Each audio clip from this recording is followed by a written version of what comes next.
In the first place, we have been warning the Chinese Coast Guard every time we issue statements in the past so many years that if the Chinese Coast Guard and the Chinese Maritime Militia will consistently violate the collision regulation, carry out dangerous maneuver, blocking operation, there will always be an instance that an incident will happen. So, luckily, hindi sa atin nangyari to, although we're not also happy with what has happened.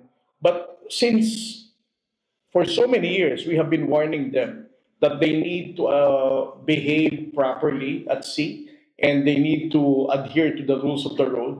Otherwise, this kind of incident will be happening.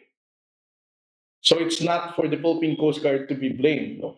Dahil actually, PRP Suluan is the one being chased. And it's not us who is actually pushing them to increase their speed and do this kind of dangerous maneuvers.